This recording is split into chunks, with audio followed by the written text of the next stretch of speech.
What next for Beatrice and Eugenie and their grace and favor lifestyle? Welcome to Crown Chronicles, where royal secrets meet the truth behind the tiaras. If you love diving deep into the drama, history, and hidden realities of the British royal family, make sure to subscribe right now and tap the notification bell, because today, we're uncovering a royal question that's making headlines inside and outside the palace walls. What's next for Princess Beatrice and Princess Eugenie, and their grace and favor lifestyle? The royal world is changing fast. With King Charles III determined to slim down the monarchy, trim unnecessary spending, and reshape the royal household for a modern Britain.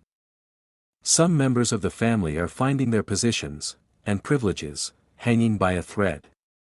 And at the heart of this royal reshuffle are two women caught between royal heritage and an uncertain future, Princess Beatrice and Princess Eugenie, the daughters of Prince Andrew and Sarah Ferguson. For decades, Beatrice and Eugenie have lived a unique kind of royal life, one foot in the palace, the other in the real world. They've never been working royals, but they've enjoyed many of the benefits that come with their royal titles, access to grand residences, invitations to prestigious events, and a life steeped in luxury and tradition. But now, as the monarchy tightens its belt and public scrutiny intensifies, whispers inside royal circles suggest that this grace and favor existence might be coming to an end. The term grace and favor has a long royal history. It refers to properties owned by the crown that are offered to certain individuals as gifts or rewards for service. And for the York family, it's been a way of life. For years, Prince Andrew has lived at Royal Lodge, a grand 30-room mansion in Windsor Great Park, leased from the Crown estate at a price far below its market value. It's also where Sarah Ferguson resides, despite being divorced from Andrew since 1996.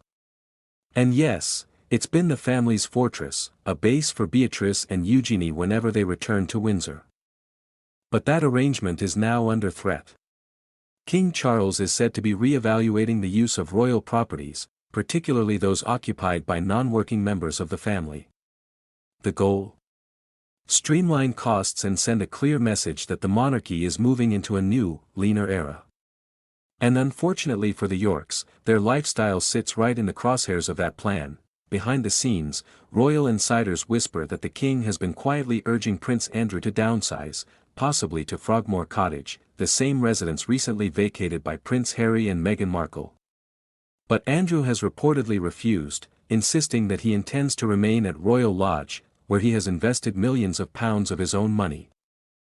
That standoff has created an uncomfortable tension, one that could soon spill over to his daughters. You see, Beatrice and Eugenie's royal privileges are deeply tied to their father's status. As long as Prince Andrew retains his royal residence and standing, his daughters enjoy a comfortable association with royal life. But if Andrew loses that privilege, and if the king continues to sideline the York family, Beatrice and Eugenie could find themselves completely cut off from the financial and social safety net they've known all their lives. And it's not just about property. The winds of change are blowing through every corner of the royal household. King Charles's vision for the monarchy is clear: fewer working royals, more transparency, and a focus on duty over luxury. The Queen's generation may have tolerated a wide family circle living off royal benefits, but Charles seems determined to draw the line. That's why Beatrice and Eugenie's future has become such a hot topic. Without official royal roles, they've had to build independent careers. Beatrice works in the finance and technology sector, while Eugenie is involved in the art world and runs her own charitable projects. Both women have married and started families, choosing to lead relatively private lives. But as much as they've built their own identities, the reality is, their royal titles still open doors, and their lifestyle still depends on royal goodwill. So what happens when that goodwill runs out? If reports are true, the palace is already beginning to distance itself from the York branch of the family. Beatrice and Eugenie have been noticeably absent from many high-profile royal events this year. Their appearances at state occasions are increasingly limited, and their names are rarely mentioned in official communications from the palace. And then there's the public perception problem. The York family's image has been deeply damaged by the scandal surrounding Prince Andrew. While Beatrice and Eugenie have done nothing wrong personally, public opinion doesn't always make that distinction. In an era where every royal expense is scrutinized, their continued enjoyment of grace and favor privileges risks being seen as unfair, and that's a problem King Charles can't afford. Still, it's not all doom and gloom. Insiders say the king remains fond of his nieces and recognizes their efforts to live responsibly and without scandal. But the reality is, sentiment doesn't pay for palaces. The monarchy's finances are under more scrutiny than ever, and Charles knows the British public won't tolerate lavish benefits for royals who don't work on behalf of the crown. This could explain why Beatrice and Eugenie have been quietly repositioning themselves, not as royal dependents, but as modern women with careers, families, and independence.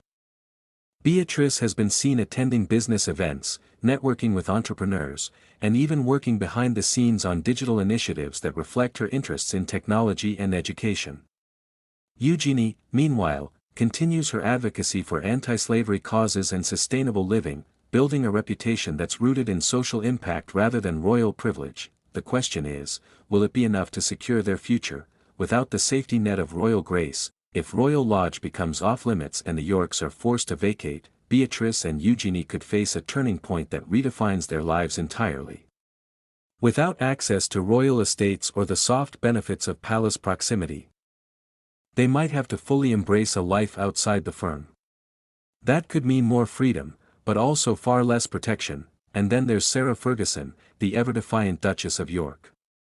Despite her health battles and controversies, she continues to stand by her family, calling herself the proudest mother in the world. But even she admits that times are changing. In recent interviews, she's hinted that the royal world is moving on without them, and that her daughters are learning to adapt to that reality. Still, it's not hard to imagine how difficult that must be. For Beatrice and Eugenie, royal life has always been part of their identity. They grew up in royal palaces, attended grand events, and were once seen as the younger generation who could modernize the monarchy. Now, they find themselves on the margins, not exiled, but no longer essential. So what's next for Beatrice and Eugenie? Perhaps the answer lies in reinvention. If they can use their royal heritage as a platform for meaningful causes, and not as a shield of privilege, they might find a way to thrive outside the royal bubble.